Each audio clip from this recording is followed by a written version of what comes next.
Olá, eu sou Antônio Tabet, hoje é segunda-feira, 15 de abril de 2019. Hoje o programa é ao vivo, então a gente vai trazer qualquer informação nova que tiver sobre a tragédia na Catedral de Paris. Estamos em São Paulo e o programa hoje conta com dois convidados que recentemente entraram para a lista dos mais improváveis comunistas, entre aspas, é claro, brasileiros. O jornalista Reinaldo Azevedo e a jurista e deputada estadual de São Paulo, Janaína Pascoal. As capitalistas selvagens de sempre, Mara Luque e Marilis Pereira Jorge. Nesta Semana Santa, quem ressuscitou foi um velho costume, mexer no preço dos combustíveis. Qual será a próxima de Bolsonaro, que não é ovo de chocolate, mas traz sempre uma surpresa pra gente. Alguns ganham ovos de Páscoa, outros ganham laranja. Uma deputada diz ter sido ameaçada de morte por revelar esquemas de candidaturas falsas no PSL. O calvário de Danilo Gentili. No conflito entre direito à liberdade de expressão e o direito à honra, qual pesa mais? E para fechar, o concurso de ovos em Salvador. Mas esses não vêm embrulhados, eu acho. Fica por aqui e vê o programa delicioso que o Coelhinho trouxe para você.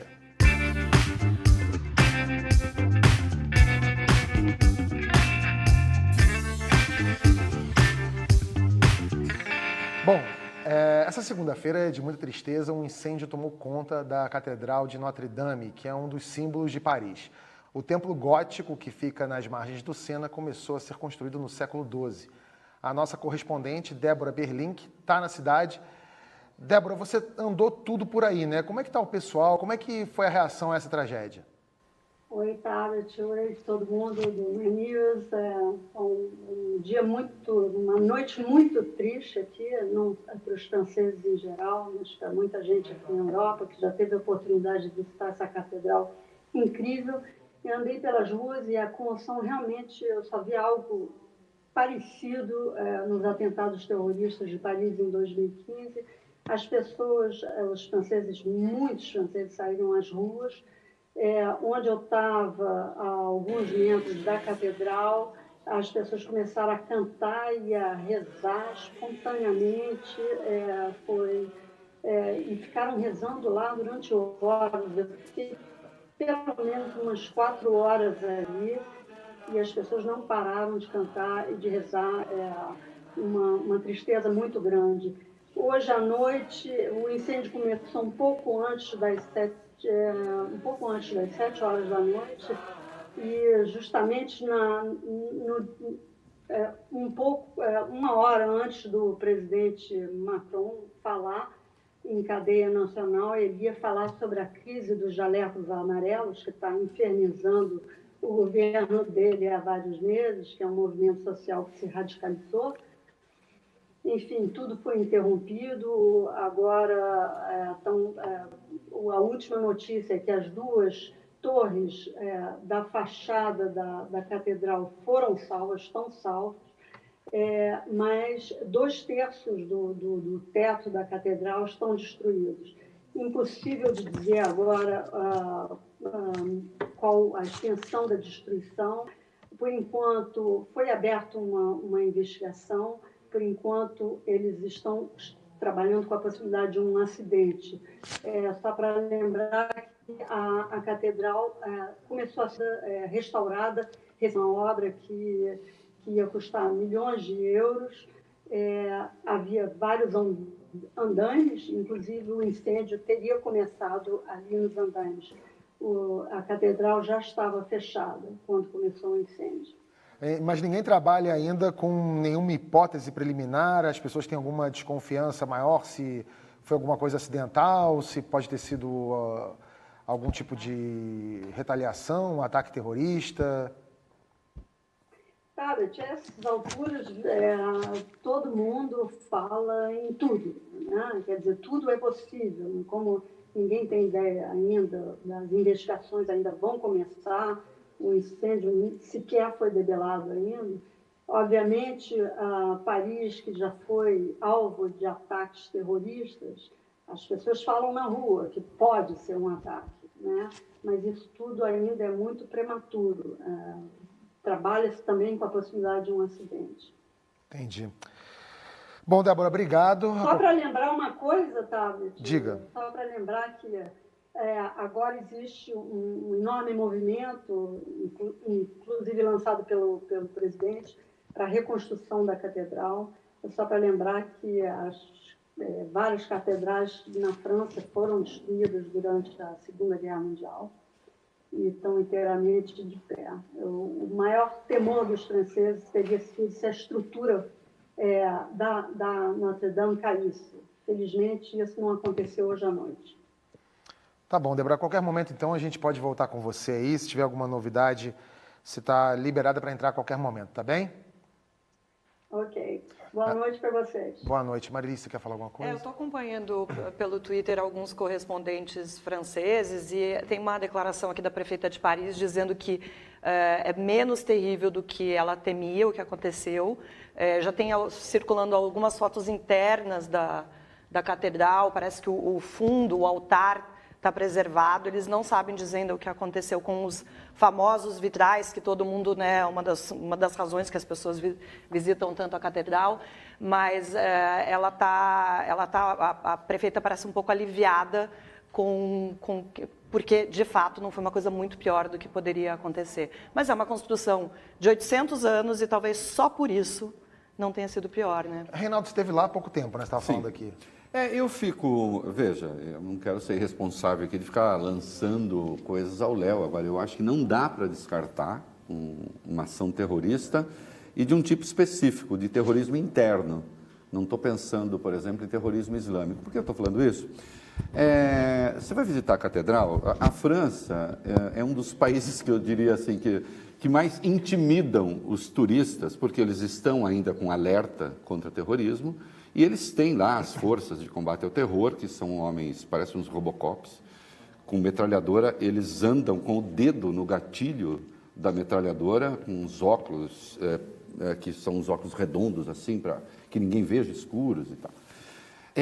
Tudo muito vigiado. No Louvre, você está vendo uma obra, tem alguém te olhando.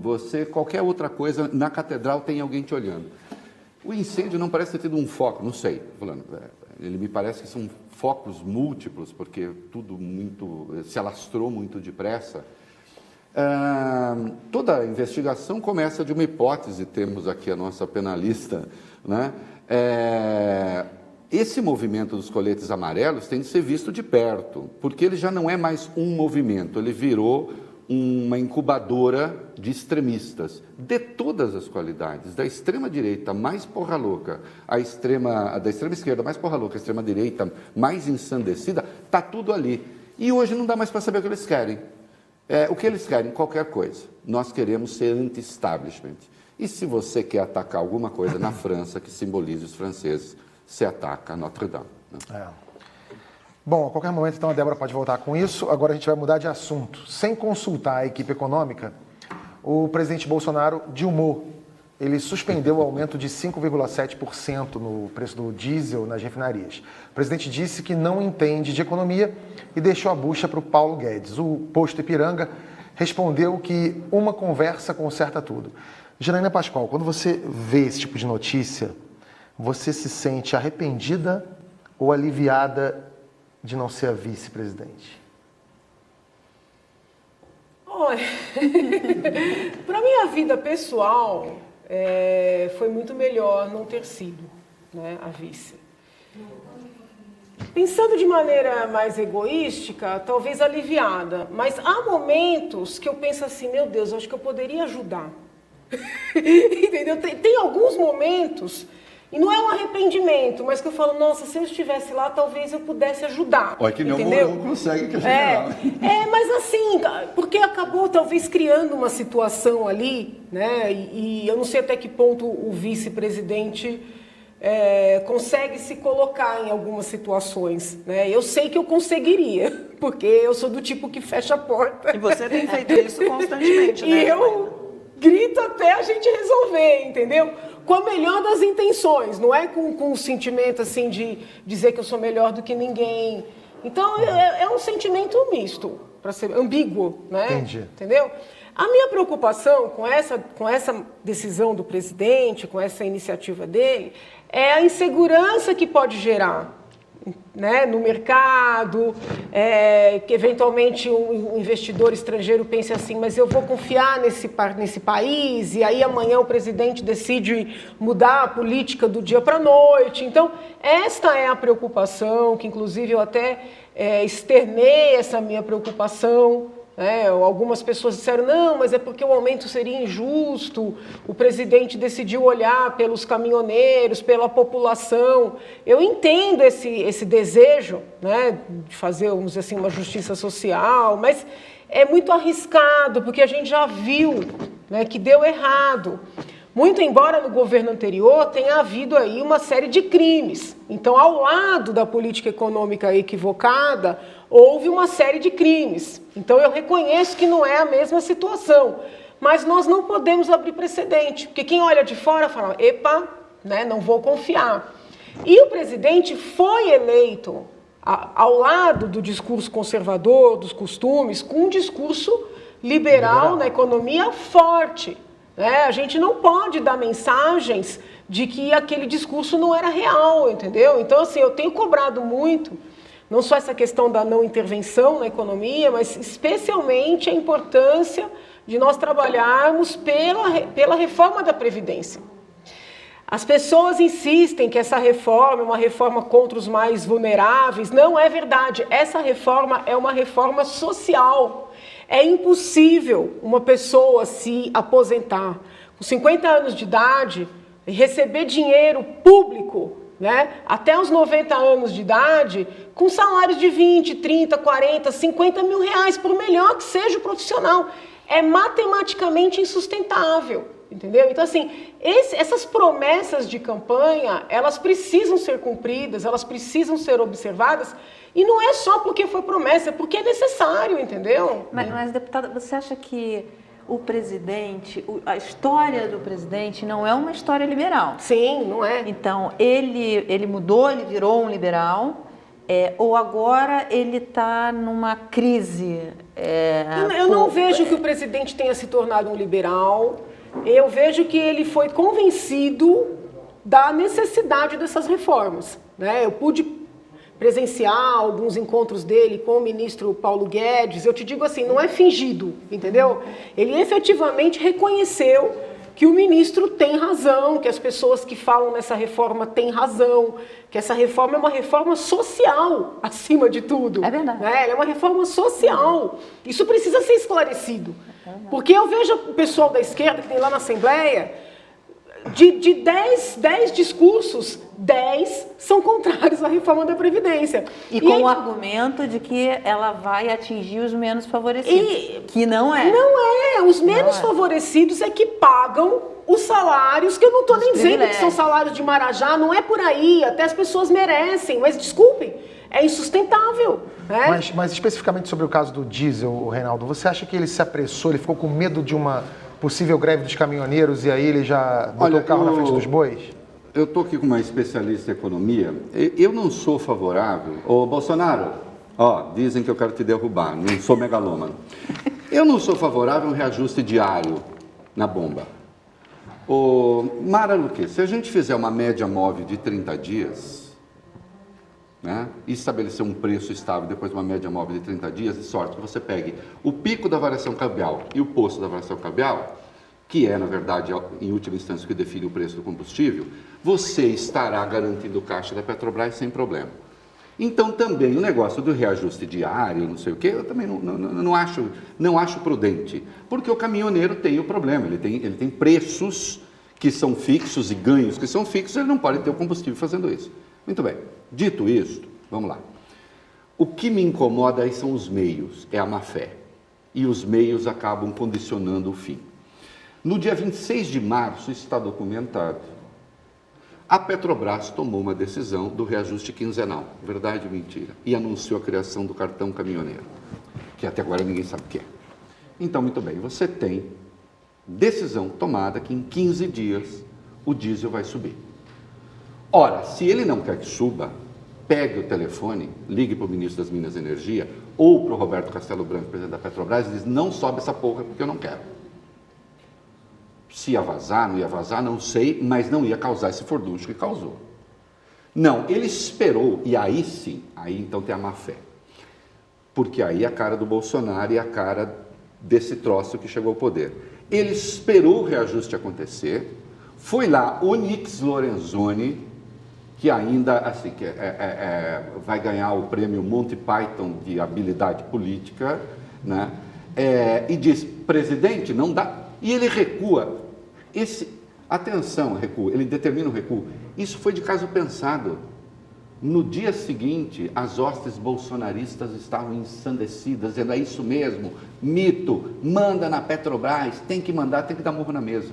Então, atenção, duas coisas. Primeira coisa, dever-se criar a tal da média móvel. Eu sou favorável. E ele contempla os caminhoneiros, né? Mas faça de maneira organizada. Não, ele não fez isso e ainda esperou o reajuste para poder suspender o reajuste. Para mostrar quem manda. Mas, Reinaldo, eu acho que o mais grave disso tudo é exatamente o ponto que você colocou em relação aos investimentos, claro, aos investidores que péssimo. não vieram, ainda não vieram e estão esperando passos mais concretos, respostas mais concretas desse governo para poder vir. Quando ele faz isso, ele remete ao governo Dilma. Claro. O governo Dilma que fez a Petrobras sangrar, que quase quebra a Petrobras, que coloca a Petrobras... E veja bem, a corrupção não foi a corrupção que quebrou, que sangrou. A corrupção é horrível, temos que combater, tira dinheiro da companhia, mas o que coloca em risco a vida da companhia é você vender um produto abaixo do preço. Aliás, Omara, tem números disso, né? Porque a corrupção, superestimando a Petrobras, daria 20 bilhões. Exatamente. Só o rombo que a Dilma provocou com o preço de combustível de 70 bilhões. Ela entra e ela ela tenta segurar a inflação, segurando o preço do combustível, fazendo a empresa vender sangrar. Com prejuízo. No governo Temer, 7 bilhões foram reservados, porque como ele deu subsídio para o diesel, 7 bilhões. Se esse subsídio durar 4 anos, e agora ele vai fazer uma reunião amanhã, o que é a reunião amanhã, se não mando eu na Petrobras? E aí vem esse discurso de que o presidente defende os menores, é sempre os menos favorecidos que são colocados como desculpa. Vai a Mossoró, vê como está Mossoró, porque a Petrobras ela é um catalisador de investimentos. Você tem cidades que dependem dos investimentos, pequenos empresários que dependem da Petrobras com saúde para poder... Mossoró com Petrobras bem é uma coisa, com Petrobras acabada, sangrando do jeito que estava, é outra. E é um troço adicional aí, o valor de mercado da Petrobras caiu 32 bilhões em um dia, muito bem, mas o valor de mercado do Guedes caiu muito mais, porque, afinal de contas, nem consultado ele foi. Aí vem a questão, esse é um governo liberal ou não? E o Guedes é um dos principais ativos desse novo governo, se não o principal. É o principal ativo, não resta a menor dúvida disso. Agora, essa questão é uma questão que tem que ser enfrentada. Os caminhoneiros não vai reajustar, a Petrobras vai vender para poder os caminhoneiros não reclamarem. Agora, o que vai resolver o problema dos caminhoneiros é a retomada da atividade econômica. Se tiver a economia funcionando, crescendo, você vai ver que... Você não se transforma refém de um setor, né? Exatamente. Quer dizer, o cara ameaça você. Janaína, eu tenho 2 perguntas aqui, são de duas pessoas diferentes, mas um quer saber se você vai ser candidata a prefeita de São Paulo e se você quer ser presidente. Presidente do quê? Da República. Do Corinthians. Quero. Certamente eu não serei candidata a prefeita. Tá? Eu já falei isso várias vezes.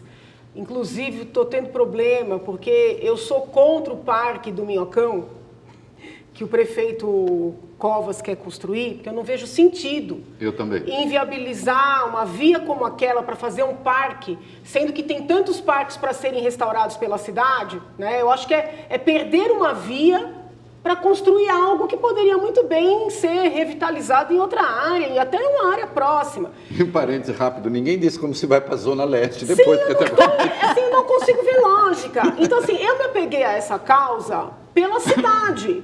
E as pessoas cismaram que, como eu comecei a falar dessa obra, é porque eu quero ser prefeita. Então, eu quero ser muito clara. Eu não serei candidata a prefeita. Se Deus quiser, vou terminar esses 4 anos aí, né, para os quais eu fui eleita. Não sei se continuo na política. entendeu? O que eu sei é que dentro ou fora eu vou sempre trabalhar pelo meu país. Você está renunciando já à entendeu? chapa que a gente combinou de fazer para presidente? Pronto. Eu de vice? Mas assim, você entende? Então, assim, eu não tenho esse plano, nem para o cargo A, nem para o cargo B. Eu acho que o que estraga um pouco o político brasileiro é o seguinte: o cidadão não tomou nem posse do cargo para o qual ele foi eleito, ele já está pensando no próximo. Então, a gente tem que, em algum momento, concentrar energia, entendeu? Né? O que será daqui 4 anos, eu realmente não sei. Da prefeitura já está decidido, não serei candidata. Vou brigar contra esse Parque do Minhocão, até o limite de ficar na frente lá para eles. Porque não tem sentido, é uma obra que não tem sentido. Como aquele chinês parando os tanques, você vai parar as máquinas. Então, Por que você é contra a construção desse parque? Porque não tem planejamento nenhum, não se fez, até agora ninguém disse como é que, essa questão da ligação com a Zona Leste, da Zona Oeste com a Zona Leste, até agora não está decidida. Então você fala em demolir um troço cujo custo também se demolir, em fazer um parque cujo custo se desconhece, né? Quando você teria obras de revitalização para fazer eventualmente ao longo do Minhocão, e isso sim é necessário, né? Que me parece que seria mais barato e mais funcional, porque o custo de se fazer uma nova ligação com a Zona Leste certamente será proibitivo, não sei. Entenda, não tem projeto executivo, não tem nada, não sei. É uma ideia. E assim, veja bem, né? O que é ser um conservador? Conservador é aquele que conserva o que tem e só muda quando fica comprovado que é melhor, né? Buscar essa mudança. O que vai trazer de melhor esse tal parque? O que vai trazer de melhor? A gente vai perder algo que já está pronto. Ah, o Minhocão é feio. Tudo bem, mas é útil. O Minhocão é feio, mas é útil. Não deveria ter sido construído desse modo.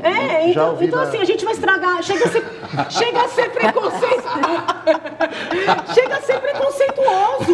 Você vai estragar alguma coisa útil porque é feia, entendeu? Então não tem sentido. Deputada, mas essa pergunta... Não me chama de Janaína, por favor. Janaína, você pensa em ser presidente da República? Pensa, Pensou. senão você estaria pensando. Olha, eu não descarto, mas não é coisa para agora, entendeu? Eu acho que que é uma coisa que você tem que ver se vai ter utilidade para o teu país. Eu tenho dúvidas se eu sou mais útil dentro da política. Eu acho que eu fui tão útil fora, né? Eu consegui tanto. Eu tenho dúvidas, eu entendeu? topo ser seu vice progressista. Eu tô querendo te... Seria bom. Eu tô querendo te convidar para falar. Tô montando uma audiência pública sobre essa história do Minhocão. Você não quer ser orador lá? Dia 27 de maio, às 14 horas. Imagina, você vai arrumar muitos inimigos. Não, seria bom, porque assim, eu preciso... A bancada do PSL vai bater em mim. Não, porque assim, esse tema é importante. E essa obra está atropelando a gente e ninguém está discutindo isso. No mínimo, a gente tem que discutir. Bom, falando de PSL, tem escândalo novo no partido do presidente Bolsonaro e da nossa convidada Janaína Pascoal. A deputada federal Alê Silva, de Minas Gerais... Achei que era alguma coisa de agora. Eu falei, meu Deus. Nossa, de outro não. Diz ter sido ameaçada de morte pelo ministro do Turismo, Marcelo Álvaro Antônio. O motivo? A deputada denunciou à Polícia Federal um esquema de laranjas no PSL mineiro. O ministro nega e diz que a deputada faz uma campanha difamatória contra ele. Seria, ele diz, uma disputa política por espaço dentro do partido. Janaína, você falou com a deputada e você exigiu do presidente publicamente a demissão do ministro. Como é que foi essa conversa com ela? Então, depois de eu fazer a postagem, também falei com o ministro. Então, eu consegui falar com os dois no fim de semana. Meu fim de semana foi agitado. O meu foi na Disney. Ocorre o seguinte, que bom. Ocorre o seguinte, a deputada, em algum momento dessa história toda, ela teria feito uma espécie de um documento ou um dossiê que deu ensejo a essa investigação das tais mulheres laranjas, tá? Só que isso não era conhecido. Segundo diz a deputada, o ministro tomou conhecimento de que essa denúncia primeira teria sido feita por ela. E em virtude de ter tomado conhecimento disso, é que ele a teria ameaçado por interposta pessoa. Então, ela não diz que ele a ameaçou diretamente. Ela diz que houve uma reunião em BH e que a pessoa que ouviu a frase pegou o carro, foi até ela para dizer, olha, ele disse que se você não parasse ia acontecer isso e isso. A frase seria algo assim, eu paro a minha vida, mas eu paro a dela também, alguma coisa do tipo. Eu conversei com ele, porque depois da postagem ele me telefonou. E ele falou, Janaína, eu não sou uma pessoa assim, eu jamais faria isso. Ela está brigando por diretórios em Minas Gerais, porque, infelizmente, essa questão de partido é um inferno, entendeu? Onde tem dinheiro público, né, tem esse inferno. Então, eu acho que tem que acabar fundo partidário, fundo eleitoral, tem que acabar, porque, assim, é impossível. As pessoas que vão atrás do partido, muitas vezes, são pessoas que estão interessadas em outras coisas e não no bem comum. Então, essa briga por espaço ocorre em todos os partidos, em todos os estados, em todos os diretórios. Como o PSL é um partido em formação, então essa briga está muito mais em ebulição neste momento do que nos outros. Então, que há briga por espaço, eu não posso dizer que não haja, entendeu? O que eu disse para o ministro, o que eu digo aqui, o que eu tenho falado nas minhas entrevistas, e talvez tenha feito uma postagem dura demais, é o seguinte, eu não posso acusar o ministro nem dessa coisa do esquema de laranjas, nem da ameaça, isso tudo está sob apuração. O que me parece é que não tem sentido o ministro seguir ministro neste contexto, entendeu? Então eu quero deixar assim muito claro, eu falei com o ministro com todo respeito, eu falei, ministro, eu não estou acusando o senhor de nada, mas seria prudente o senhor se afastar do governo, o senhor cuida da sua defesa, não estou dizendo que o senhor não seja inocente, mas o senhor cuida da sua defesa, prova essa inocência, ou vamos aguardar o que o outro lado vai provar, mas o senhor preserva a coisa pública, entendeu? Então, uma pergunta, mas isso aí não abre um precedente para num partido que você mesmo disse que está cada vez mais parecido com o PT, que é um partido que está em formação, como você disse, é um partido que tem várias frentes diferentes, há nitidamente um conflito ali dentro de ideias, sobretudo. Não abre precedente para amanhã uma outra pessoa do PSL falar do ministro X e um disse-me-disse e acabar virando uma... Eu acredito que o Moro, quando foi nomeado ministro, antes de tomar posse, ele falou sobre a consistência da denúncia. Da denúncia, né? Com isso eu não estou dizendo que seja verdade, que ele seja culpado, mas foram 4 ou 5 mulheres Exatamente. Que falaram. Então, assim, pode ser um mal-entendido. Inclusive com outra acusação de ameaça de morte. Isso, aqui foi para Portugal. Bem lembrado. Então, assim, existe uma consistência. Veja, eu posso falar qualquer coisa a seu respeito agora, você a meu respeito, mas quando você tem 4 pessoas, circunstâncias, nomes foram mencionados, eu falei para o ministro, ministro, será que algum assessor do senhor não estaria fazendo alguma coisa, e o senhor teria que reunir essa sua equipe e apurar. Você entende? Então, assim, é a questão da consistência, né? É uma situação que está gerando, né, uma perplexidade, um constrangimento. Eu fui visitar um hospital público outro dia, tinha uma moça com um monte de laranja para jogar em mim. Aí eu falo, o que eu tenho a ver com isso? Tem uma questão, por definição aí, né, Janaína? Quer dizer, você não pode ter uma deputada federal acusando o ministro de Estado de ameaça de morte e o ministro continua lá. Aí você diz, bom, mas uma acusação ele disse que não. Não, há 4 outras, Sim. De uma outra que disse que um assessor dele retirou o revólver e botou sobre a mesa. Em cima da mesa. Há reportagens aí objetivas indicando a vinculação, a proximidade do ministro, para usar uma palavra, a proximidade do ministro com os laranjas. Bom, Bolsonaro demite o Bebiano, à esteira dessa história de laranjas, depois a gente descobre que é porque o Bebiano e o Carluxo não se dão. Demite o Vélez Rodrigues, um patético que deveria ter sido nem nomeado, mas demitiu em última instância porque o Olavo de Carvalho mandou. Agora tem um ministro que tem 2 acusações de ameaça de morte, e ele permanece, e o presidente diz, não, eu quero esperar a investigação. Aí tem a saída Hargreaves.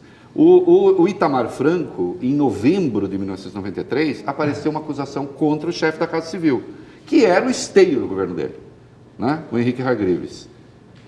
O Itamar perguntou, aconteceu alguma coisa? O Hargreaves disse nada. Ele falou, sim, mas eu não posso ter um chefe da Casa Civil com essa acusação. Você está afastado, e ficou afastado mesmo. Eu lembro que a Folha ficou no pé para saber se está afastado ou não. Afastou, a polícia investigou, não havia nada, era conversa mole. Em fevereiro ele voltou. Então o Marcelo Álvaro Antônio, que faça isso, Marcelo Álvaro porque Antônio. O que ocorre, o princípio da presunção de inocência, ele é sagrado, mas ele vale para o processo penal. Isso. Ele não vale para a gestão pública. Na gestão pública, a gente preserva a coisa pública, entendeu? Tem alguma consistência, são muitas evidências, Na dúvida, afasta. É o contrário do processo penal. Na dúvida, afasta, apura e eventualmente volta. Entendeu? Então, assim, acho que o presidente... Isso eu falei lá atrás, antes desse caso. Com esse caso, a coisa só se fortaleceu. Deveria. Na verdade, acho que o ministro poderia tomar essa iniciativa. Eu falei isso para ele. Aqui em São Paulo, por exemplo, o governador Dória, houve 2 situações de busca e apreensão, uma envolvendo o secretário Kassab, a outra envolvendo o secretário Aloysio. Não parou para pensar se está certo, se está errado. Olha, vamos fazer o seguinte, vamos apurar, entendeu? Você vê que ninguém mais tocou no assunto, né? As investigações seguem, essas pessoas estão se defendendo, percebe? Você preserva a coisa pública. O Dória agiu bem, agiu corretamente. É o que não está sendo preservado, né? Porque está acontecendo um desgaste enorme num ministério que nem é um ministério tão importante assim, mas que acaba não saindo do noticiário por conta dessas acusações que estão acontecendo, e o presidente só se desgasta cada vez mais com a opinião pública. E no momento em que ele precisaria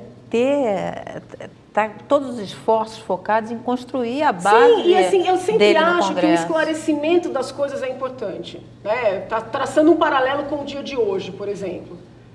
Né? Quando um ministro do Supremo censura uma revista. Pode ser que a revista tenha errado, pode ser que tenha se pautado num documento absolutamente absurdo, mas quando isso acontece, não tem como a gente não pensar que tem alguma coisa a esconder. Né? Então, assim, esse procedimento de ignorar o que as mulheres falam, de tentar calar a revista, de instaurar um inquérito sem nenhuma fundamentação, falando agora do Supremo, a gente acaba ficando cismado, entendeu? Então, assim, é melhor essa transparência. Discordo sobre não ter fundamentação para o inquérito e discordo da decisão tomada pelo Alexandre também. Na verdade, não é a questão da fundamentação. O inquérito é muito questionável a própria vítima instaurar de ofício o inquérito e conduzir o inquérito e determinar o ministro que vai tocar o inquérito. Então, vamos supor, algum ministro se sentiu ofendido, ou a instituição como um todo. Qual seria o caminho correto? Fazer uma requisição ao Ministério Público. Este inquérito, uma vez instaurado, seria distribuído livremente. Sim, não, sem dúvida. Entendeu? Mas o regimento interno do Supremo, de qualquer modo, permite a instalação do inquérito de ofício. É que nós sabemos que o Ministério Público não iria fazer isso, porque aí existe um braço de ferro que está dado, e eu acho, para que nenhum de nós queime a língua, eu acho que a gente precisa esperar para saber o que vai sair desse inquérito. Que existem hoje práticas que são criminosas contra poderes da República, isso existe em especial contra o Supremo. Né? Então, este caso mesmo em questão, eu acho que o Alexandre de Moraes fez muito mal em mandar retirar o troço do ar. Né? Mas eu fui atrás de saber os detalhes desse negócio, e, de fato, no dia 3 de abril, existe um envio pela defesa do Marcelo Odebrecht para o Ministério Público e Polícia Federal daquele relatório dos e-mails ali, em que o Marcelo diz o amigo do amigo do meu pai é o Dias Toffoli. Muito bem. Saiba, se você for procurar esse documento agora, ele não existe mais. Sumiu. Eu fui procurar. Mas o que aconteceu Sumiu. A Procuradoria-Geral da República, na sexta-feira, diz, nós não recebemos nada disso. Então existe um troço meio paralelo e subterrâneo que busca atingir indistintamente a honra de ministros, STF, não sei o quê, que precisa ser apurado. Agora, mandar tirar do ar o troço, além de tudo, é contraproducente, né? Porque você multiplica aquilo que você queria impedir. Porque gera uma sensação de que tem algo a esconder. Claro. Então não. Então Claro. deixa Então, lá. assim, Os prints da revista já estão Já, na internet, acabou. PDF, está rolando, as pessoas inclusive estão compartilhando sem Sim. e exatamente. é só porque está escrito lá, matéria censurada da... O antagonista e a Cruzoé, se contratasse uma agência para cuidar da sua imagem, ninguém teria tido essa ideia genial. Não teria tanta repercussão, e é abre um verdade. precedente ruim, como eu também vejo dessa forma com a condenação do Danilo Gentili. E é isso que a gente vai falar agora, porque, por falar em censura, pela lei, todos os brasileiros têm direito à liberdade de expressão, inclusive o comediante Danilo Gentili. E todos têm direito à honra, inclusive a deputada Maria do Rosário. É dessa tensão entre dois direitos que nasce a discussão. É justo punir alguém por algo que a pessoa disse, mesmo que ofenda outra pessoa?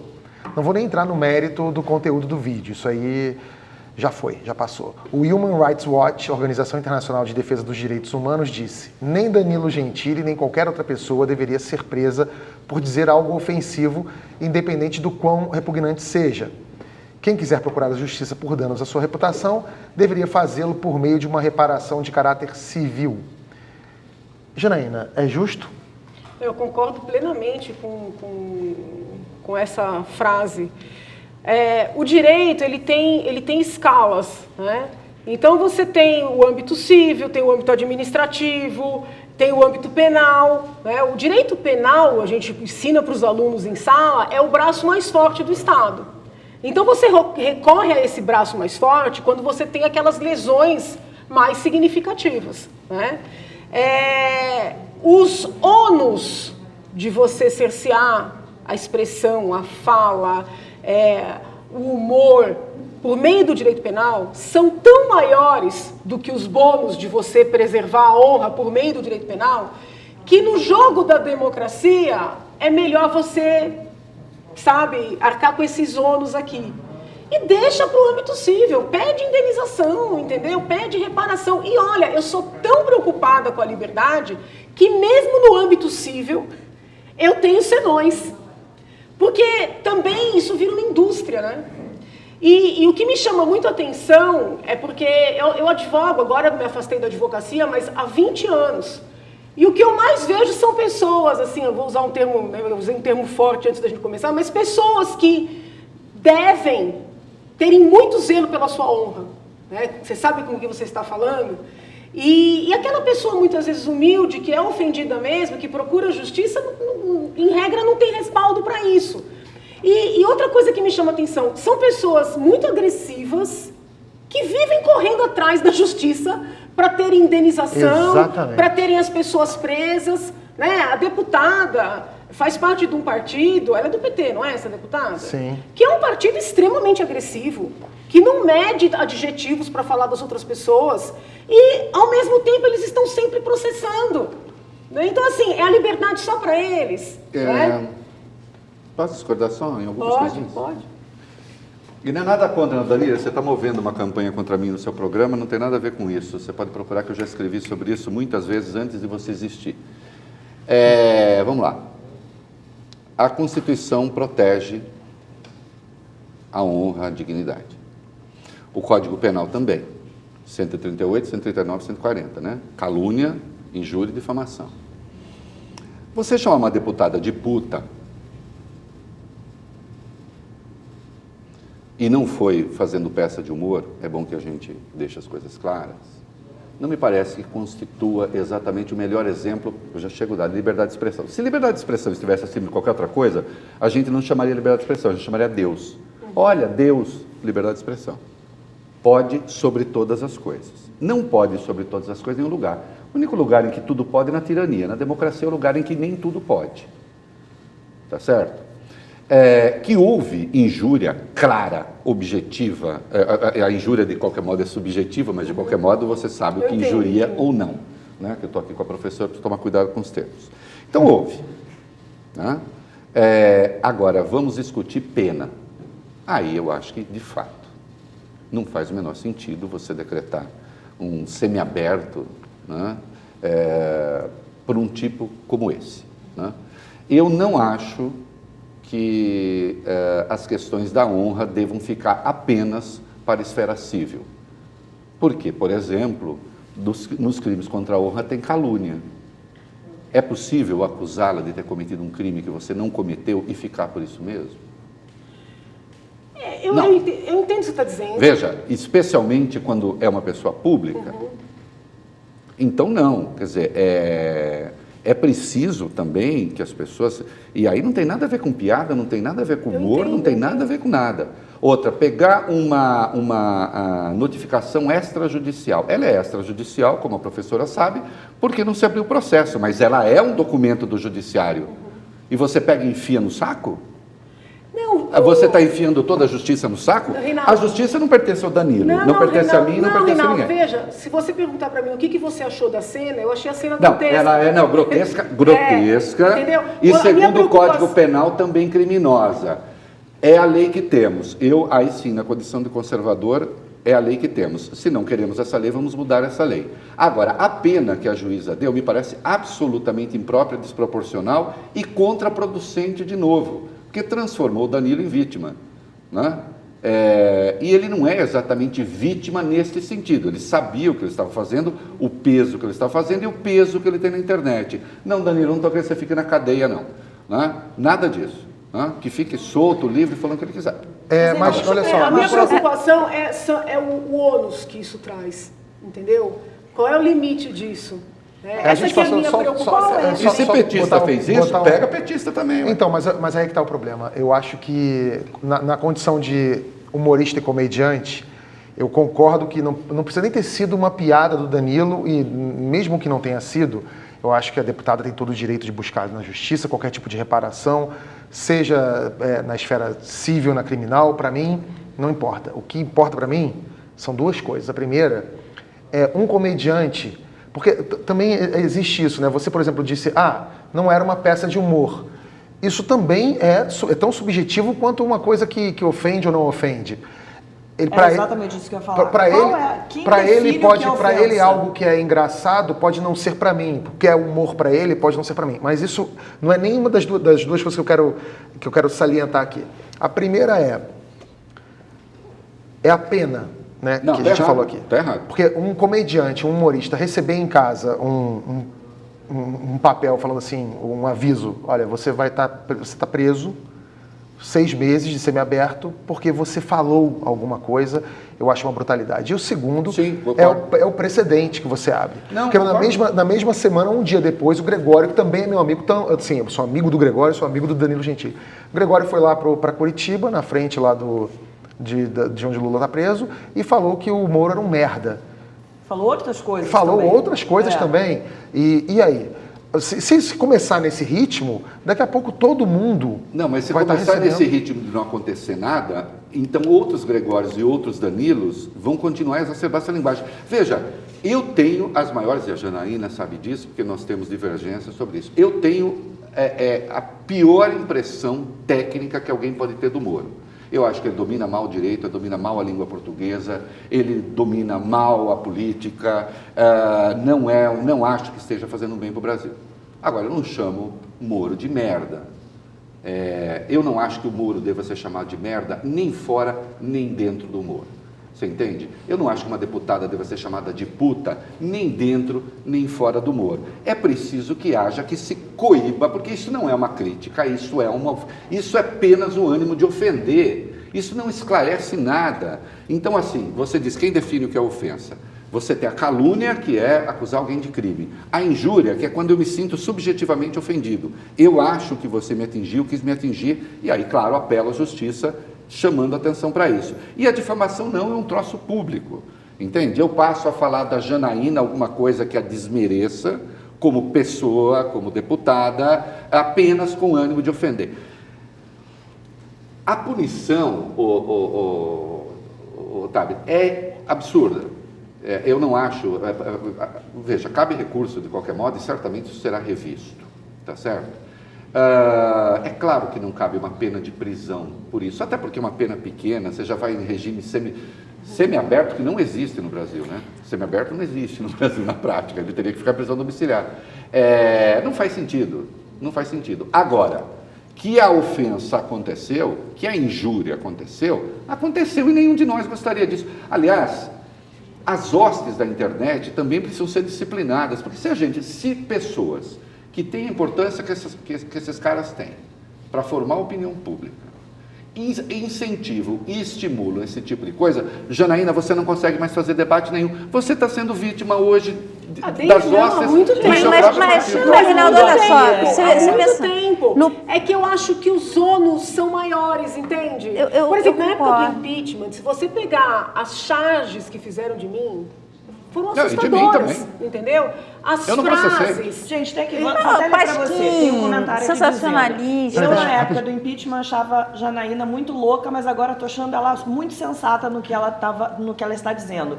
Você foi publicamente chamada de louca. De tudo, entendeu? Então, assim, e foi tão interessante, porque eu coloquei à prova as minhas aulas. Porque o que eu estou falando aqui, eu sempre falei em sala de aula. E colegas advogados me ligavam, falavam, Janaína, deixa eu fazer queixa-crime para te defender, deixa eu pedir indenização para você, porque é um absurdo que estão fazendo. A minha resposta era, muito obrigada, colega, mas eu vou seguir com o meu foco aqui, e eu sei o que eu sou, entendeu? Milindre, né? A justiça não é lugar de milindre, então eu não quero. Mas entendeu? essa não é... Ô, Janaína, porque eu entendo que o ônus de você coibir a fala, o ônus é muito maior. Mas a natureza da injúria é essa mesmo, né? Que é a questão subjetiva. Você não se sentiu injuriada, embora... eu posso ultrapassar Reinaldo, isso. eu senti. Aliás, uma vez eu te consultei. Mas eu achei que a justiça não tinha nada a ver com isso, entendeu? Não, mas você tem esse direito. Ninguém é obrigado a recorrer à justiça. Então, assim, o que eu acho Existe é que o direito de recorrer à justiça. Porque a minha preocupação é que esse movimento de coibir a fala, ele vem num crescente. Não é coibir a fala, é coibir a ofensa. Então, mas o que me incomoda principalmente nesse episódio, inclusive o Danilo foi condenado por uma outra coisa, um processo que o Freixo... Mas é na área civil. É na área civil. Pois é. Mas que seja, são políticos dando cala-boca em gente que seja pública ou que não seja. Mas por quê? O político também pode. Eu acho isso...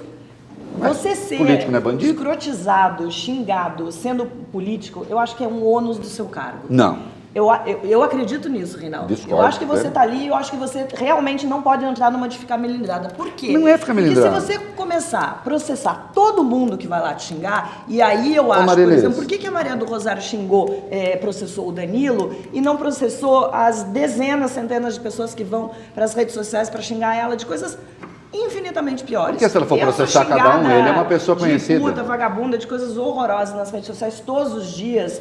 É agradável? Claro que não é. Mas assim, gente... Não, eu não vou entrar em detalhes, mas eu, por ser quem sou, estou submetido a alguns procedimentos especiais para garantir minha segurança. Porque as pessoas perdem o limite. Nós somos... O político é uma pessoa pública, é verdade. Ele está correndo o risco de ser pessoa pública, pagando ônus. Nós, jornalistas, que botamos a cara aqui, que botamos a cara em jornal, na forma de texto e tal, somos vistos também como pessoas públicas. E as pessoas podem começar a perder a mão. Mas ameaça é outra coisa. Não, mas espera, quando você reifica o outro, quando você transforma o outro em coisa, se o outro é puta, se o outro é merda, se o outro não vale nada, gente que é puta, que é merda, que não vale nada, eu posso chutar e bater. Calma aí, tem a questão da dignidade pessoal, inclusive para político. Eu defendo até a dignidade pessoal do Renan Calheiros, ou seja, que a justiça se encarregue de fazer as devidas punições. Mas você não acha muito perigoso que qualquer político comece a processar não acho muito geral agora? Não é processar. Não é isso. Processar pode, a justiça que vai decidir. Agora, o que não faz sentido, vamos distinguir, não faz sentido é a pena. Aí sim, a pena é absurda. Agora, eu não acho que um político deva estar sujeito a qualquer coisa. Mas, Reinaldo, e o contrário? E o político que xinga, que vai para a rede social, que responde... a gente tem a família do Bolsonaro... Pode ser processado também. Pode? Pode, claro. Não, o político não tem uma... Pode ser processado também. Aliás, hoje, com o fim do foro especial, ele pode ser processado na área criminal, sim. E civil também. Pode e deve. Não, mas eu estou falando da contramão. Para um cidadão comum... Sim, eu posso processar. Mas a gente sabe... É claro que aí, evidentemente, muitas vezes a pessoa não tem condições de fazê-lo, não tem condições econômicas de fazê-lo, não tem não sei Exatamente, o quê, porque o político não usa máquina estatal. Agora, oi? O político não, não. O processo que ela está movendo não é um processo dela. Né? Reinaldo, chegou papel timbrado. Não, mas aí foi mas ela pediu da Câmara. Sim, mas aí ela é uma deputada. Agora, esse outro processo, não. Esse processo da área criminal, não. E que seja o papel timbrado da Câmara. Uma deputada não pode ser chamada de puta. Ora, bolas. Eu acho que pode. Eu acho que os dois têm razão. Não, horrível. porque não. Eu acho que Mas ela pode ser chamada de puta por quê? Mas isso gerar uma ação penal, é isso que eu falo. Marilise, você pode ser chamada de puta? você. Não pode. Porque você abre um precedente. A gente tem que tomar cuidado com a frase pode, porque ela pode ser ouvida como um estímulo. Não é um entendeu? estímulo. Então a gente tem horrível. sempre que tentar resguardar a urbanidade do discurso, né? Então, assim, não é bonito ofender uma pessoa, seja ela deputada ou não é bonito. Mas aí está no campo da sanção moral, que nós temos que nos esforçar para fazer essa sanção moral. Quando vai para o campo judicial, sobretudo o penal, o ônus que a democracia arca, ele é muito grande, porque nós não sabemos qual vai ser o limite disso. Né? Por exemplo, que levando isso. O limite tá, olha, atenção, não quero, Danilo, eu quero você solto, tá? Embora, agora também eu peço para tomar. Eu acho que a decisão vai ser reformada em segunda instância, não na essência, vai ser reformada na pena. Porque enfiar o negócio no saco, aí é uma questão que eu acho que... Olha só... Tomara que ele fique livre. Tomara que ele fique livre. Agora, eu não acho definitivamente que as pessoas têm o direito de dizer qualquer coisa sobre as pessoas. Tem tanto a dizer, tem tanto a debater, conteúdo... Porque tem muita gente que faz denúncias de possíveis irregularidades e essa pessoa é constrangida com queixa-crime, é constrangida com pedido de indenização. Então, assim, nos meus 20 anos de advocacia, eu vi muito mais um cala-boca para quem está tentando investigar, apurar, levantar alguma situação, do que efetivamente um resguardo da honra. E só né? lembrando que Maria do Rosário foi aquela que, quando começou esse quiprocó todo com o Bolsonaro, era ela chamando ele de estuprador. Não, mas aí eu quero, então, vamos historicizar. 2003... Não, tudo bem, Reinaldo, eu sei, eu tô falando assim, a primeira vez que... Sim, Eles trazem. só que... Não, é que senão fica parecendo que ela... Não tô contando a linha da história, falando quando isso É que veio em 2014, o processo é por 2014. Em 2014 é que ele disse para ela de novo, porque em 2013, de fato, ela chamou de estuprador. É isso que eu tô falando. E ele disse, eu não te estupro porque você não merece. Merece ser estuprado. Isso. Os dois deveriam ter mandado um outro para o Conselho de Ética. É isso aí. Exatamente. Os dois, em 2003. Exatamente. Ninguém fez nada, nenhum nem outro. Em 2014, 11 anos depois, discutindo uma questão, ela se levantou quando ele estava falando, falou, ô Maria Rosário, fique aí, porque outro dia você me chamou de estuprador, outro dia fazia 11 anos. Eu quero dizer que eu não te estupro porque você não merece. Saiu, foi dar uma entrevista para o Zero Hora, aí fora da Câmara, e disse, eu não estupro porque ela não merece, embora eu não seja estuprador, ele fez essa ressalva, e porque ela é muito feia. É um absurdo. Então, o processo está no Supremo. Mas isso vai de encontro ao que a Janaína falou aqui sobre essa coisa. As pessoas que buscam essa denúncia são pessoas que estão acostumadas a ofender o tempo todo. E é o mais comum. E aí? Você fala assim, meu Deus do céu, então mas é aquela coisa. Eu tô que nem o Marco Aurélio. O processo não tem capa, tem conteúdo. Eu não quero saber quem. Agora, olha só, nos Estados Unidos... Se pode, se não pode. Nos Estados Unidos, onde é possível, sim, qualquer comediante ofender qualquer político e nada acontece, os casos de injúria e difamação batem no muro da primeira emenda, que trata de liberdade de expressão, que é sagrada lá. A gente vai falar ao vivo com a Lúcia Guimarães, que está em Nova York, e vai conversar com a gente. Lúcia, aí pode, né? Aqui pode. Aqui o que acontece é o seguinte, eu concordo com vocês, essa pena, além de ridícula, ela é um grande presente para o chamado comediante. Aqui isso seria uma pena civil, certo? E provavelmente estimada em dinheiro. Eu vou dar um exemplo para vocês. A rede de cabo aqui, a Fox News, do Murdoch, ela está pegando tão pesado no horário nobre que, no último ano, dependendo da fase, as principais estrelas do Murdoch, o intervalo praticamente não tem anúncio de grandes corporações, porque há movimento de boicote de consumidores. Então, essa excrescência que foi distribuída em vídeo, aqui não é ilegal, como não deve ser, você ser um psicopata boçal e medíocre. Mas a questão é que a jurisprudência, a primeira emenda foi passada em 1791. Ela evoluiu, porque ela começou como uma coisa para lidar com o federalismo. Então, a jurisprudência evoluiu, mas na maior parte do tempo, a professora talvez vai confirmar isso para mim, ela evoluiu de maneira analógica. E hoje em dia, essa barbaridade dessa pessoa foi falada num cenário e aí ela se torna viral. E aí isso é uma questão, não é verdade? Agora, eu queria só chamar uma atenção para uma outra ironia.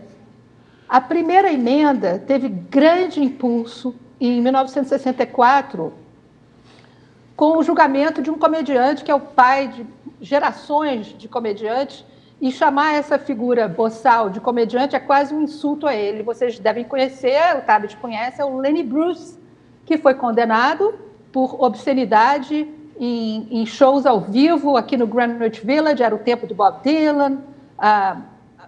Nova York estava pegando fogo nos anos 60, os policiais foram ouvir o stand-up dele e conseguiram levar ele para o tribunal. Ele arranjou 2 grandes advogados de primeira emenda e recebeu a presença e apoio de gente como Paul Newman, Woody Allen, Allen Ginsberg, Norman Mailer, Elizabeth Taylor, toda a classe artística e cultural apoiou ele. Ele, infelizmente, morreu de uma overdose enquanto estava apelando, mas depois do Lenny Bruce, os comediantes devem muito a ele, a liberdade que tem de falar besteira. Tá certo, Lúcia. Obrigado aí pela sua participação de Nova York. Mara, na Argentina também não é crime. Por que é tão difícil aqui a gente cogitar que isso aconteça? Eu queria chamar a atenção para aquilo que a Janaína colocou. Essa questão do ônus eu acho muito relevante. Acho que aqui existe não à toa, a justiça tem... Tudo você vai para a justiça, né? Briga do condomínio e tal, a justiça todo mundo acha, vai para lá, a morosidade, fica aquilo lá. É uma forma de você fugir, coloca, questiona e tal, ok, tá lá, a justiça tá para isso mesmo, enfim. Mas as pessoas acabam virando uma forma de escudo mesmo, você tentar barrar isso daí. Agora, só para complementar, você vê o Hebdo, Pasquim, o Sensacionalista. Se você deixa isso num crescente, eu concordo com a Janaína, o ônus é muito grande de você chegar num limite e, então, na dúvida, eu não vou falar nada, né? Eu vou ficar... É um país ainda de intocáveis, né? Então, por exemplo, toda essa discussão sobre fake news. Quem define o que é fake news? Se a gente olhar para trás, quando eu comecei a falar do petrolão, né, dos escândalos, o PT dizia que era fake news. Pedaladas, até hoje tem gente que diz que eram fake news. Olha, Então, assim, eu acho que tem que tomar um pouco de cuidado, que a gente está entrando numa histeria coletiva em torno das tais fake news, que podem significar, sim, uma enquadrada. Entendeu? Entendi, as avessas, né? Sim. E mesmo na olha, apuração... não, porque, olha, tem aquilo que tem que ser explicado. Não, isso é fake news. E se você seguir falando isso aí, eu vou te processar. Bom, quem mais acusa de ter sido fake news é o Bolsonaro, exatamente, né, em relação a toda a imprensa. Não, mas eu não estou discordando, inclusive, desse jeito dele, entendeu? Deixa eu dizer uma coisa. Eu, na condição aqui de um conservador, embora convertido ao comunismo recentemente... Então, revertido, porque você foi e agora voltou. Eu fui trotskista, mas os comunistas acham que trotskismo não vale. Aliás, então, eu quero mandar um abraço para os meus amigos aí, o Ricardo e o Regis, que a gente tem um grupo. Isso. E eles são amigos meus de infância. E na época do impeachment, quando eu mandava algum texto seu no grupo de WhatsApp, eles respondiam assim: porra, Reinaldo Azevedo tá de sacanagem, por que não me manda um pedaço de merda em vez dessa bosta? Merda? Exatamente. Puxa, aí agora passou um tempo e eles estão mandando seus textos para mim no grupo. Isso que é Ou verdade, seja, quem te viu, quem te vê. Um abraço, Ricardo. É a prova de que você é comunista. A prova de que eu sou comunista. Deixa eu dizer uma coisa, eu na condição de conservador, eu só tenho, e essa é uma briga eterna minha, né? Porque eu comecei a ser comunista quando eu fui ler a sentença do Moro e não encontrei as provas contra o Lula. E eu disse, não tem prova. Eu disse, não tem prova. Mas aquele que você chama de apedeuta, criou o termo Petralha. Não tem prova. Lei. Ou você cumpre ou você não cumpre. Então, eu sou Chesterton total. Tem a moldura institucional. Dentro da moldura institucional, a gente briga, muda a lei. Vamos revogar? O 139, acho que não, porque revogar calúnia também, acho que já pega um pouco pesado, né? Vamos revogar o 138. O 139, 140 do Código Penal? Então, o teu ponto é... Injúria. Não, Mas você tem um amparo legal, isso está previsto... A lei oferece, você tem amparo legal, a lei reconhece. Se, a partir de amanhã, o Brasil decidir, o Sérgio Moro entregou um pacote agora cheio de obscenidades para mudar o Código Penal. Ele que inclua lá, vamos extinguir os artigos 139 e 140 do Código Penal. Deixamos de ter crime de injúria e difamação, esses crimes só serão tratados, essas questões, só serão tratadas na esfera civil, com indenização. E o que você acha disso? Oi? E o que você acha disso? Se você me pedir para escolher se eu toparia ou não, eu não toparia, eu acho que não. Agora, de qualquer modo, se a sociedade decidir isso, é isso que vale. Eu acho que você tem que seguir as regras, aquelas que são as regras do jogo. Entende? Se for isso, muito bem. Se for isso, muito bem. Agora, eu acho que crimes de calúnia, por exemplo, têm um peso que pode destruir a vida das pessoas. E destrói. Claro. É verdade. E destrói. Só que é necessário, porque o que é a calúnia? Você atribuir falsamente, né, um ato previsto como crime a alguém. É necessário investigar para saber se é falsamente mesmo. Porque o que acontece é o seguinte, a pessoa levanta a situação, ninguém apura, e a pessoa é calada com uma queixa-crime. Essa que é a preocupação. Porque aconteceu um escândalo ali não, olha, queixa-crime. O problema é só que tem que cuidar, né, da presunção de inocência, né, Janaína? Sim, mas pelo menos investigar. Sim, mas a partir daí, então, aí vira estado totalitário, porque então eu primeiro marco que essa pessoa cometeu um crime, ela passa a ser investigada sem nenhuma evidência. Aquele que faz a acusação, né, a hora que eu movo o crime de calúnia, a pessoa tem que ter a prova, vai ser investigada, ela tem que apresentar a prova. Olha só, a gente estava falando, meu microfone parece que deu problema, eu estou usando esse daqui agora, a gente estava conversando que hoje um deputado do Novo, Vinícius Poit, deputado federal, ele protocolou um projeto de lei para descriminalizar injúria e difamação. Eu quero deixar uma coisa clara, eu não estou aqui, eu acho que a gente está vivendo um momento horroroso, que as pessoas se xingam, as pessoas, o diálogo morreu, quem discorda de você vai lá para te xingar. Eu não estou dizendo, claro que eu não apoio que uma deputada ou qualquer pessoa que seja xingada. O que eu estou defendendo aqui é liberdade de expressão. Se a pessoa vai ser processada a nível civil, que seja, mas assim, por exemplo, estava até conversando com a Janaína antes do programa, não gosto do trabalho que Charlie Hebdo faz, mas assim, em qualquer momento eu vou defender que eles possam fazê-lo, por mais que aquilo ofenda as pessoas, por mais que as pessoas não gostem daquilo. Então, assim, eu acho muito perigoso deputado, principalmente nessa esfera política, políticos dando cala-boca em quem quer que seja. Não se trata da cala-boca, insisto, você tem um processo, né? Agora, esse projeto do deputado, note, eu não apoio. Agora, é o caminho. Você entende? É o caminho. Você simplesmente deixa de ser crime. Acabou. Injúria e difamação não é mais crime. Eu não acho que a vida vai ficar mais civilizada. Eu acho que ela vai piorar um pouco. Mas, se essa for a vontade do Congresso. Vamos lá. O presidente assinou vários decretos de uma vez só na semana passada. Um que acaba com conselhos, outro que dá autonomia para o Banco Central. A proposta ainda precisa passar pela Câmara e pelo Senado. O Ciro Gomes disse que nós somos o país do mundo capitalista que tem menos bancos do planeta Terra. Para ele, ao entregar o BC ao predomínio do sistema financeiro, o governo está destruindo a nação brasileira. Aspas do Ciro: afirmo com toda serenidade, se isso passar, vai ser daqueles casos de ir para a rua e quebrar tudo. Serenidade. Bem sereno. Com toda a serenidade. Com toda a serenidade. Com agressividade. Mara, você acha que Essa foi muito boa. você tá serena que nem o Ciro? Ou você tá... Não entendi isso do Ciro, para te falar a verdade, porque você é contra, né? O quê?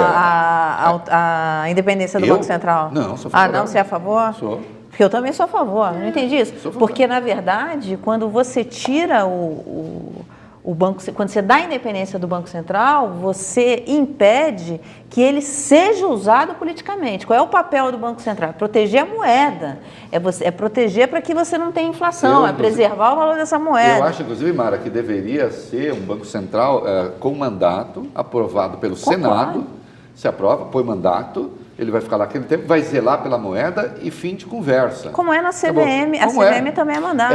Então, assim, eu também acho um pouco falso esse debate no seguinte sentido. O Banco Central hoje ele já é independente, já faz tempo. Quer dizer, ele já decide... Sim, mas no governo Dilma houve uma interferência ali para segurar aqueles juros. No governo do Temer acabou sendo... Eu acho que dificilmente vai ter alguma grande alteração em preços da economia em razão disso. De qualquer modo, eu sou pela independência. Claro. Eu sou pela independência. E não tem nada a ver com se jogar o capital financeiro aos bancos. Ao contrário, é você tirar da mão dos políticos. A questão dos conselhos... Agora, a questão dos conselhos aí é uma barbaridade. O presidente está sendo muito criticado por isso. Mas eu acho... Não, vamos discordar? Amor, opa. Olha, eu vou dizer, que eu gosto. Foram muitos conselhos criados na era PT para encher de companheiro, entendeu? O gasto com passagem, com estada, com eventos, que não leva a nada. Então, assim, veja bem, quando o presidente Temer fez aquele plano de segurança, lembram? Tem uma siglinha. E eu gostei até de muitas medidas do plano, mas quando eu vi o Conselho Nacional de Segurança Pública, eu falei... Precisa de mais um. É o Conselho Nacional de Justiça, o Conselho Nacional do Ministério Público, agora o Conselho Nacional de Segurança Pública e representante de todos os órgãos. Que horas essas pessoas trabalham? É o WhatsApp, é o grupo. Esses conselhos têm que ser formados por representante do MP estadual, MP federal, Defensoria Pública e Advocacia. Sabe, gente, é demais. Janaína, sabe qual é a minha questão com isso? É a seguinte... O Bolsonaro tem uma frase que ele já usou duas vezes. Uma naquela live que ele faz, que fica parecendo estética Al-Qaeda, não sei se vocês perceberam. Lembra quando ele botou Lembra? Que aquela câmera longe, você que entende disso, mais do que qualquer um, que aquela câmera longe, meio escuro, as pessoas estão meio assim. Aquela parede atrás. Então você fala assim, parece que ele está falando lá, como é que chamava? Bora, sei lá. O lugar em que o Osama ficava, o cafofo do Osama. Então parece que ele está falando do cafofo do Osama. Aí ele disse assim, porque nós temos mais o que desfazer do que o que fazer. Aí ele me falou essa frase quando eu o conheci. Que é assim, e não foi aí que você se apaixonou, com absoluta certeza. Eu estou fazendo piada. Gente, eu sou amigo da Janaína. Não sou amigo, não, senão vou pegar no seu pé. A gente é conhecido. E depois lá também no almoço, no jantar na embaixada, que estava aquele delinquente do Steve Bannon lá, ele de novo disse, nós temos mais o que desfazer do que o que fazer. Esta paixão pela destruição, que não é destruição criadora, né, é destruição destruidora, orienta um pouco o pensamento dele. Como ele não tem o que fazer, ele não tem o que falar, ele não tem proposta, ele não tem nada, então ele fica em busca do que destruir. Eu provavelmente concordo com você e concordo que muitos desses conselhos não sirvam para nada. Mas dá para, pelo menos, ter um estudo para dizer esse não serve, este serve, este não serve, este serve, em vez de fazer tudo de cambulhada. O mesmo espírito que orientou a fazer isso de cambulhada é o espírito homicida que o fez distinguir os radares nas estradas federais. Por quê? Porque ele quer. Não, entendo. Quando, comprovadamente, depois da instalação dos radares, caíram as mortes em 21,7%. Eu acho que o nosso problema hoje tem sido esse. É a coisa do 880. É igual o Onix logo que entrou, que demitiu a pessoa que demitia e não podia mais demitir porque quem demitia foi demitido. E não tem estudo nenhum, Otávio. E não tem estudo nenhum. É você chegar aqui no seu programa, você chegar no Porto dos Fundos e dizer assim, gente, tá tudo errado, tem que recomeçar do zero. Não, mas como do zero? Não, eu concordo. Mas por outro lado, isso que a Janaína falou aqui também é verdade. Também é verdade. Claro. É isso que precisa fazer isso que o Reinaldo está falando.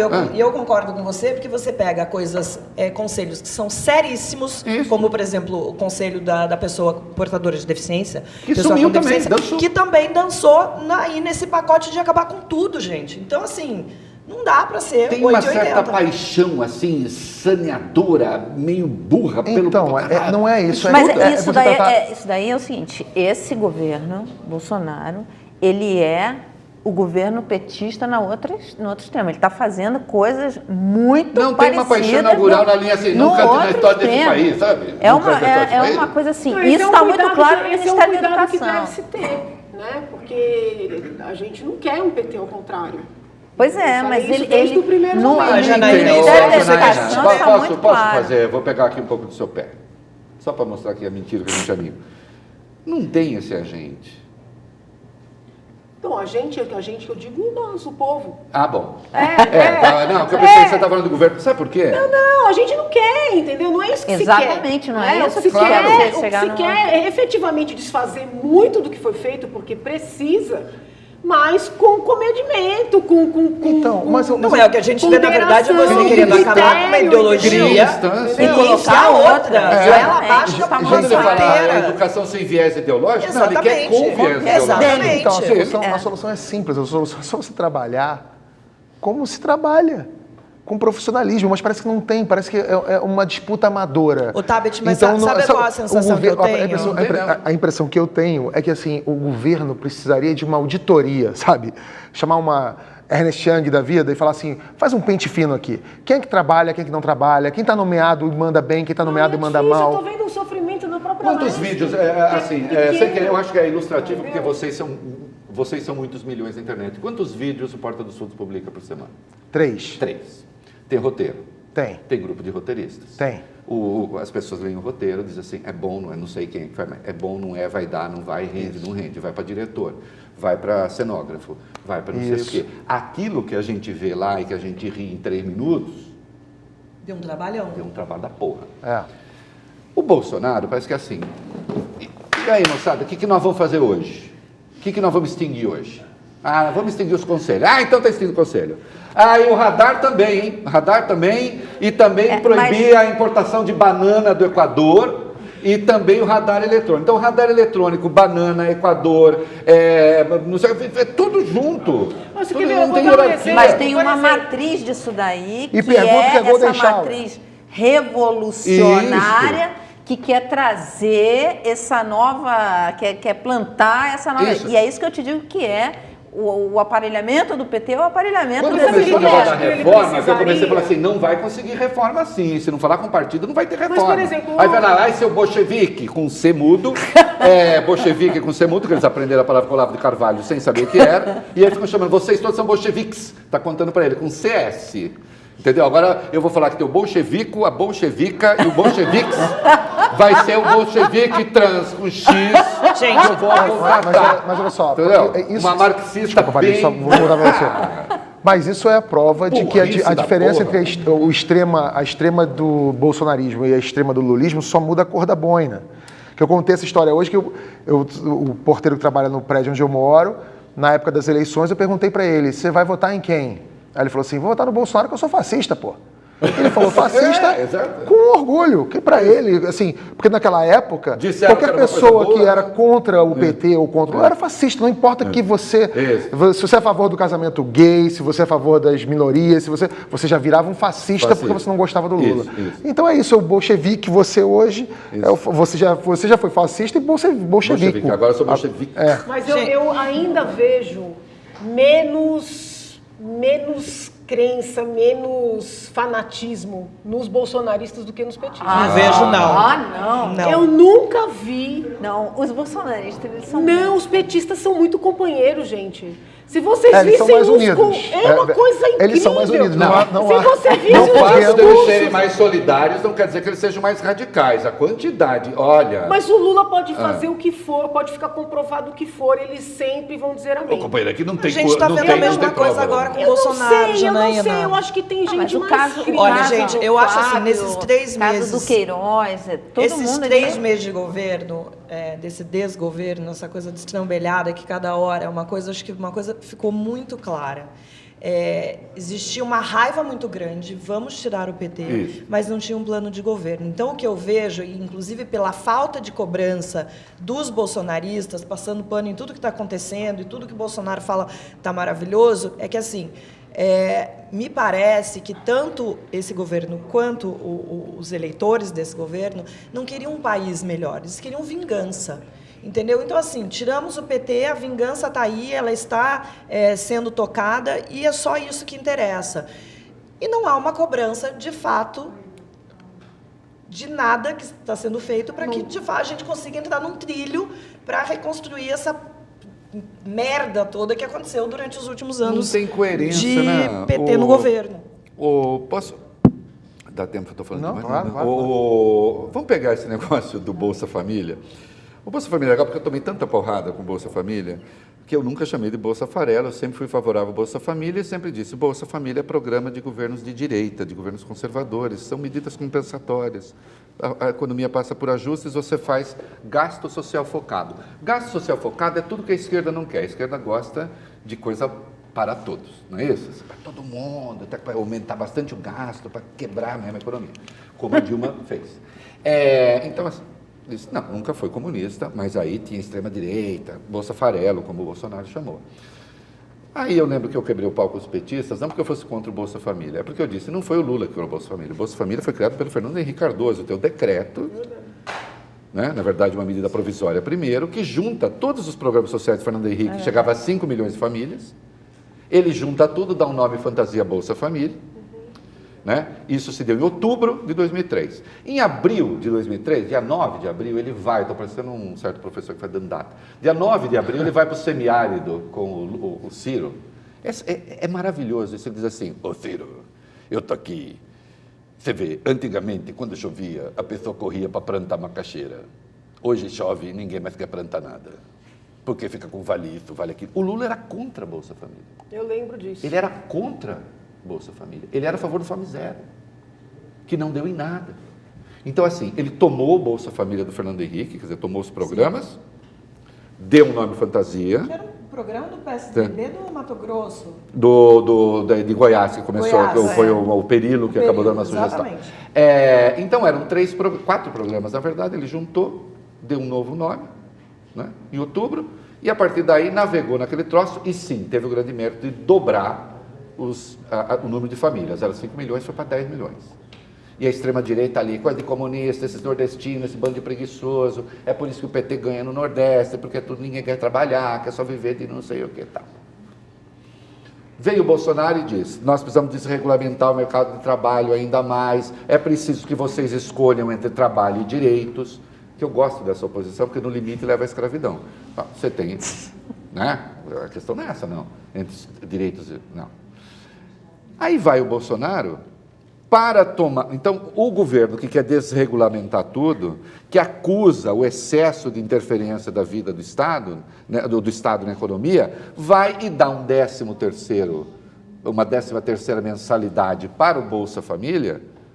E veja, eu nem sou contra, que é tão pouco dinheiro. Exatamente. É verdade. Só assim, eu nem sou.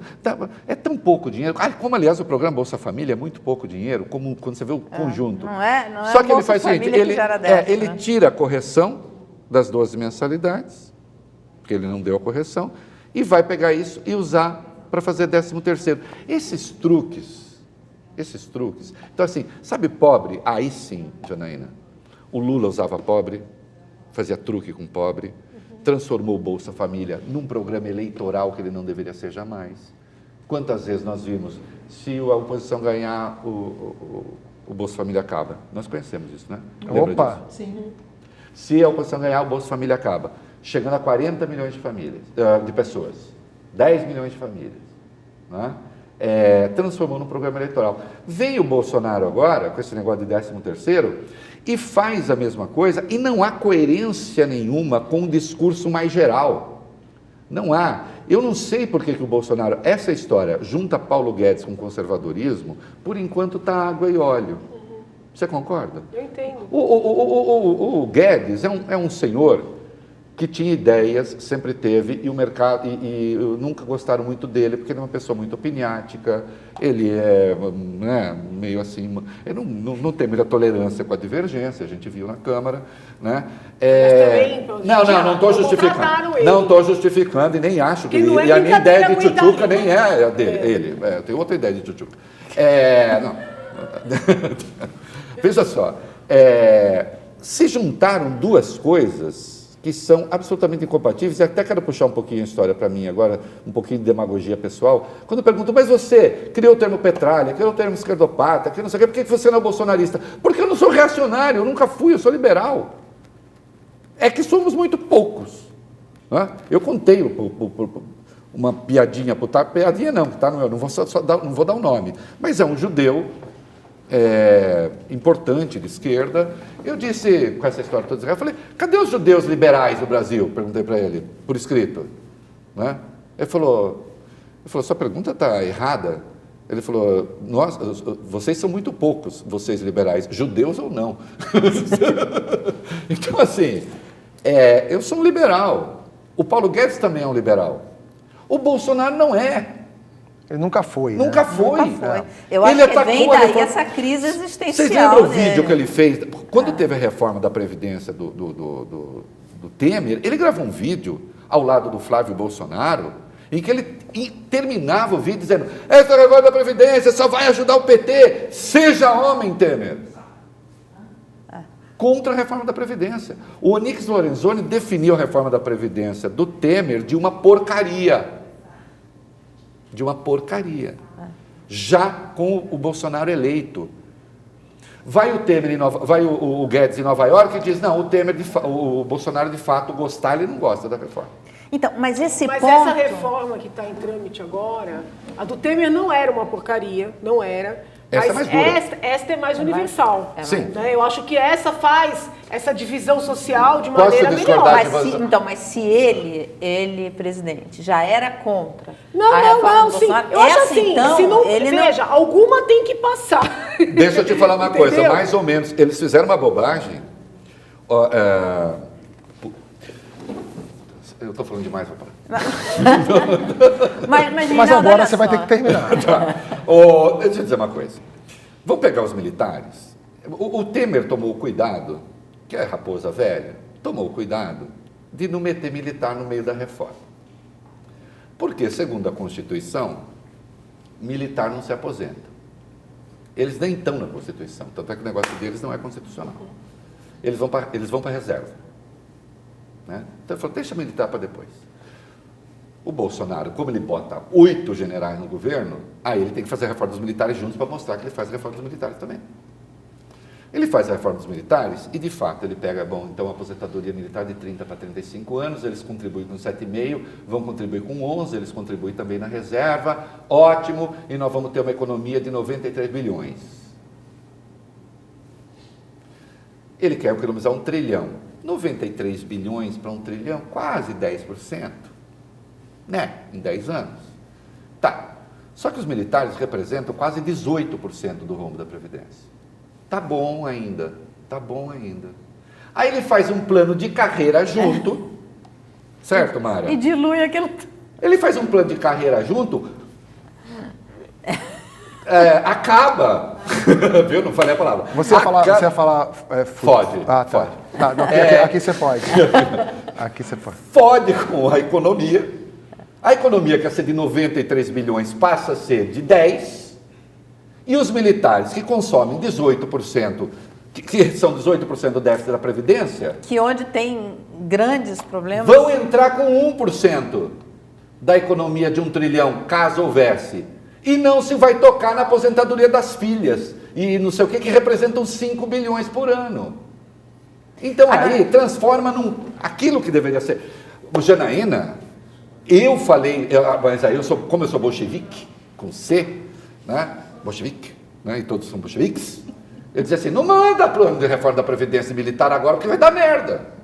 Não vai dar certo.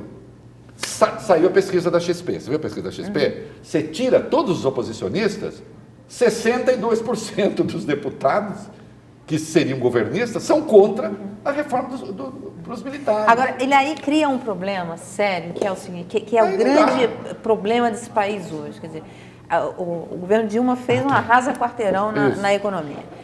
A gente está com uma dificuldade enorme de retomar a economia. Você só retoma a economia com confiança dos agentes econômicos, os empresários, os investidores, colocarem para poder gerar emprego. Essa turma entrou no governo muito otimista com esse governo. Por quê? Ia ter um choque liberal, uma redução do Estado, você finalmente teria uma economia liberal por o sangue, grandes coisas para fazer, grandes investimentos para fazer. Aí, o presidente, que não tem um histórico liberal, mas podia ter mudado de ideia, não podia? O Lula não mudou de ideia lá, não fez a política econômica do Fernando Henrique? Enquanto eu empreiteiro, foi ótimo. Então ele poderia ter mudado de ideia. Só que ele começa a fazer coisas e dar declarações que acena para os investidores e empresários. Ele se rendeu, vamos dizer exatamente, assim. Que ele não está convencido da agenda liberal. Aquele discurso da campanha, não por ter sido o discurso de campanha, mas por ser o discurso certo. Por ser o compromisso que ele assumiu. Por ser o discurso certo, inclusive para os mais pobres. Claro. É isso que tem que ficar claro, entendeu? Esse discurso esquerdista é o discurso das corporações de ofício, é o discurso dos sindicatos, os sindicatos de todos os níveis.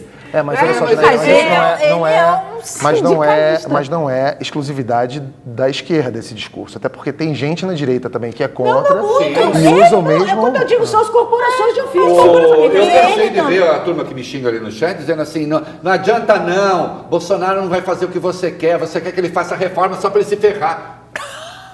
Cara, isso é uma... Mas não são poucos. A reforma vai jogar uma popularidade no colo dele. A reforma é a maior divisão de renda que poderá ser realizada. Tem que avisar para os militantes do Bolsonaro que a reforma é o que vai jogar o Bolsonaro para cima. Isso. Se alguma coisa vai jogar ele para cima. Se ele tem alguma chance... É com a retomada da economia. É com a retomada da economia. Sem isso, chance nenhuma. Eu não vejo por esse lado, eu vejo pelo lado da necessidade do país mesmo. Exatamente, mas o país precisa disso. Nós não temos para onde correr. Sim, mas esse presidente até agora não assumiu para valer a reforma. Aí o Guedes, faz 2 ou 3 dias, o Guedes diz, não, o presidente apoia, assim, é que agora está com o Congresso. Está com o Congresso uma ova. É uma proposta do Executivo. Não, é necessário ter esse engajamento. Sim. Entendeu? Agora, veja, mas ele não está convencido da agenda liberal. Não, e outra coisa, eu adoro esse negócio, que o avestruz, aquele negócio que fala que o avestruz enfia a cabeça no buraco, é mentira, né? Porque senão não teria mais avestruz, já tinha comido todos os avestruz. Mas esse governo é o avestruz da caricatura. Eles se fodem, eles perdem e dizem que ganharam. Então vamos lá. Orçamento impositivo. O que é orçamento impositivo? Que o governo tomou na cabeça, na Câmara. O governo tem de margem de manobra efetiva sobre o orçamento 7%. 7%, certo, Marco? O resto está tudo carimbado. O resto está tudo carimbado. Tudo carimbado. Acabou. Você se for, vira-se com 7%. Veio o orçamento impositivo, uma proposta de 2014, e reduziu isso para 3,2%. 3,2%. Os deputados, para mandar um sinal para o Bolsonaro de que ele não estava conversando com ninguém, porque afinal de contas, o líder na Câmara é o famoso Ken Vitor Hugo. A líder no Congresso, com devida vênia, hein, Joyce Hasselmann, você é famosa nas redes, mas no Congresso, líder no Congresso. O líder do partido é o delegado Valdir. Ninguém fala com ninguém, ninguém tem liderança com nada. Ele resolve encrencar com o Rodrigo Maia. Né? E mais o Sérgio Moro, o homem que não tem rugas com ninguém, nem com seu cirurgião plástico. Né? O cônjuge da conja. Depois ele fala que os outros serem processados.